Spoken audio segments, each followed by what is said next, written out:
Hello and welcome to this tutorial on using an HDRI image in order to get some realistic lighting into a 3D scene. So HDRI stands for easy for me to say, high dynamic range image, and typically some specialized camera equipment is used by individuals to go and capture kind of a 360-degree photograph, and it captures the light. So light enters into our planet, of course, from the sun. It comes from the sun and it comes through the atmosphere and it bounces all around things. It hits objects on the ground and then comes up off the ground, hits objects, sometimes comes back, bounces off other objects or onto the ground. It can bounce back up to the atmosphere, and so light's bouncing all around, and it creates a very natural sense of light that's hard to replicate with just putting in artificial lights into a scene. So a lot of 3D artists and modelers will use HDRIs in order to light a scene. We've done a little bit with this, but I wanted to do a formal tutorial. So we're going to create a very simple scene. We're here in Blender, and we're going to go ahead and I'll turn on my keyboard. So down in the lower right, you'll see my keyboard shortcuts that I'm using, as well as my mouse buttons. So we're going to go ahead and use GZ1 in order to pop the cube, the default cube, up onto the actual sort of floor surface. We don't have a floor yet, but we're going to use Shift D and then Y just to move the cube over to the right, and then Shift D and Y to move it over here to the left. And you can make these different colors. It's all the same material right now. So if you click into the properties, material properties, which is a little red beach ball looking thing, you'll see it already has a material on it, and you could choose base color and make this into a color of some kind here. So I'm going to make these purple. Now you can't see that they're purple right now because we're in what's called the solid viewport shading, and we would want to go into render to see these. So we can see these now as they would be rendered. Now if you go into look dev or preview material preview, you'll see that they look a bit different, and the reason is because there is an HDR already here by default, but when we go to render, it's not there, so you can see things are darker. So we want to make this lighten up a little bit here. We're going to go ahead and add a plane as the final modeling piece. So I'm going to hit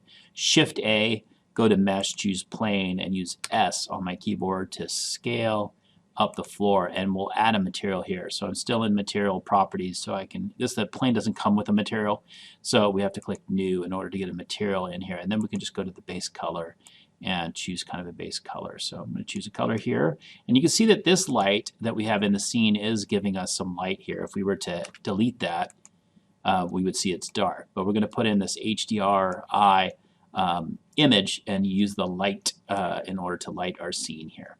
Okay, so now we're ready. At this point, we're done with our modeling, and we want to go grab an HDRI image. Where do you get that, right? Well, if you go online, you can search around for these. If you type in free HDRI images, one of the first things you're likely to find is Polyhaven. And if you go to Polyhaven, down here you can see that they have HDRIs, they have some textures and models, and a lot of it's free. Okay, so you can click Browse HDRIs, and you can find a scene that you like, and different sorts of scenes have different lights, and it's worth experimenting. In this tutorial, we're just going to go ahead and pick one. We'll pick the Studio Garden right here at the top, and if you click the 3D button, you can get a sense of it in 3 dimensions. You can just left click and drag around, and you can look up. So you can see that they've used a specialized camera to grab a 360-degree view, and really all this light in here is what we're interested in. If you go up here into the upper right, you can choose from 16K, it looks like they recorded it, down to 1K. We're going to go ahead and choose 2K so our file size is not too huge. So we're going to download that. You can download that into your downloads folder or into some other folder. It's entirely up to you. I've already downloaded it in my downloads folder here. So I'm going to go ahead and reselect that and choose save. So I will go looking at it in my downloads folder.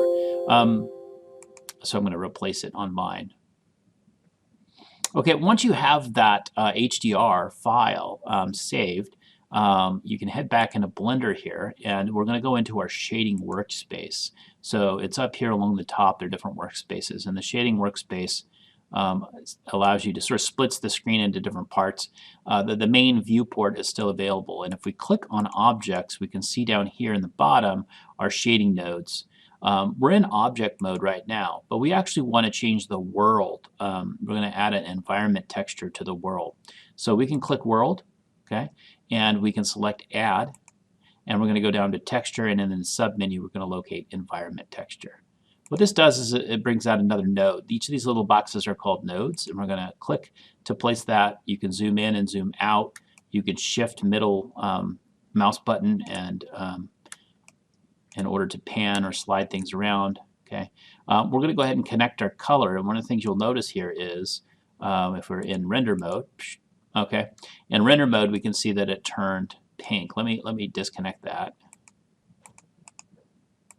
All right, so I'm going to go back and add it here so you can see this. So when you click it, this is what it's normally looking like, and it's dark up here. We deleted our light and we don't have an HDR connected yet, but I just wanted you to see the before and after. So now that we've got this and we click color, this magenta color is Blender's way of letting us know we've got something missing, and we haven't selected our file down here for environment texture, so that's what's missing.